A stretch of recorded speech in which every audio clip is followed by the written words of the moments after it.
Joss Randall. Salut les groupies, c'est votre cowboy Joss Randall qui vient vous présenter sa 263e chronique qui s'appelle cette semaine Un choix par défaut ou l'ode à Micheline. Alors, Épicure, le grand Épicure, disait « Celui qui ne sait pas se contenter de peu ne sera jamais content de rien ».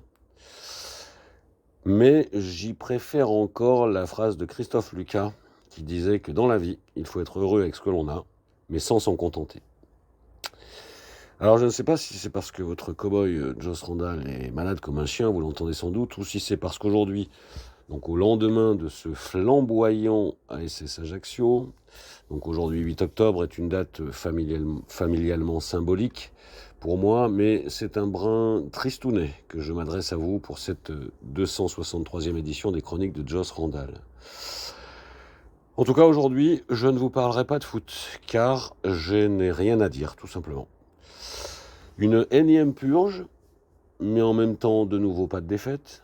Un énième match où on s'est ennuyé pendant 95 minutes devant la pauvreté offensive et créative de nos Verts, mais en même temps pas de but encaissé. Et pas de peur panique non plus, en dehors d'une tête sur le poteau de Gauthier Larsouilleur. Un énième match de vide, où le temps s'écoule lentement, comme une blénorragie en voie de guérison, mais en même temps, le 13e point pris sur les 15 derniers possibles. Un énième match sans énergie, sans implication, sans intensité, sans changement de rythme, sans emballement de la partie à aucun moment. Mais en même temps, il paraît que les autres ne font pas mieux. Un énième match où notre fol espoir de beau jeu, ou même tout simplement d'un peu de jeu, restons modestes dans nos ambitions, s'anéantit lentement comme toute seule s'éteint une bougie. Mais en même temps, notre ASS est 5e, à quelques encablures, des places au soleil sur les transats de l'ascenseur vers la Ligue 1. Comme quoi, à chaque fois, les humeurs de la passion se heurtent au froid pragmatisme de la raison. Alors non, je n'ai rien à dire.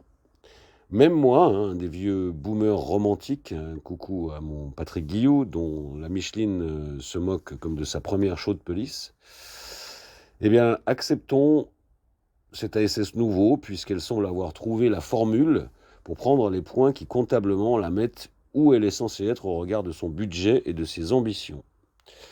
Et là, je vais être très honnête avec vous, quand on me place devant ce choix un peu débile du genre « Ouais, mais est-ce que tu préfères ça ?» Donc qu'on s'ennuie mais qu'on prenne des points, ou alors que ça soit plus spectaculaire mais qu'on finisse 8e comme l'an dernier. Eh bien, je n'ai pas honte de dire que je choisis, bien que par défaut, la solution 1. Tant il est évident qu'un retour en Ligue 1, déjà essentiel au regard du statut du club et de son histoire, est, semble-t-il, par-dessus tout, devenu vital d'un point de vue économique. Mais, pour rien vous le cacher, ça m'arrache quand même un peu la langue d'être contraint à faire ce genre de choix. Ça me rappelle les tu préfères débiles, vous savez, les tu préfères avoir une jambe en mousse ou être suivi toute ta vie par 10 canards. Alors avec quand même mon air con et ma vue basse, ben moi je pensais naïvement qu'on pouvait quand même avoir un peu des deux. Donc, comme seul le résultat semble désormais compter, la star du moment à la SS, eh ben, ce n'est pas c'est mon fils, ma battles, et son 4-3-3 nouveau qui, comme le Beaujolais du même nom, a quand même un vieux goût de banane en fond de palais. Ce ne sont pas non plus nos Roland Romy et Bernard Caiazzo, dont mon petit doigt me dit qu'on en entendra peut-être de nouveau parler bientôt. Et ce sont encore moins les joueurs, dont on aura à dire, comme pour les 5 derniers matchs, qu'une chose, solide défensivement, désertique offensivement. Je lui dis donc cette chronique en la terminant, ou presque, par ces quelques mots. Voici l'ode à Micheline. Gloire à toi, ma Micheline, fidèle autant qu'obscure, qui, pendant tant d'années, au fond de tes tiroirs, cherchait des points glanés au bord du désespoir et qui a enfin droit à une lueur d'azur.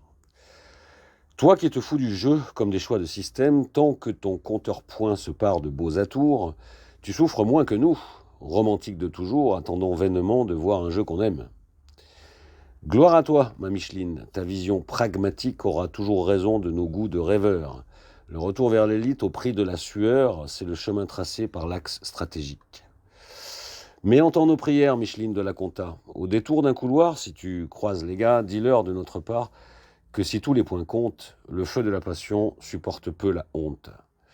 Dis-leur, de notre part, qu'un peu plus d'émotion, de courage et d'envie, à défaut de talent, sera juste le retour d'un soutien permanent, peuple vert qui jamais ne brade sa passion.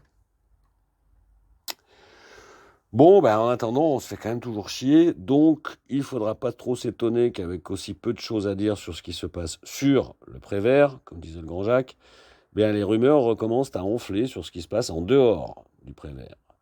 Et Noël approchant à grands pas, il n'y a plus très longtemps d'ici à ce que les familles égrènent le fameux calendrier de l'Avent, différentes sonnettes commencent à tinter pour annoncer qu'à Saint-Thé, on pourrait bien de nouveau se mettre à égrener le calendrier de l'Avent. Enfin, moi, je dis ça, je dis rien. Et surtout, comme on en a pris la bonne habitude ces longues dernières semaines, pour ce qui est du plaisir, on va continuer à ne pas tout miser sur le match de nos Verts. L'occasion pour moi de saluer la bande de Narvalo avec qui nous avons fait de ce samedi 7 octobre un moment inoubliable autour des cuisses de grenouille et de la pétanque. Et pour mes indéfectibles furieux du gang des binous qui se transforment à grande vitesse en carré VIP, un grand merci à messieurs Édouard Jay et Timothée Mémon pour leur très sympathique passage. À bientôt les groupies.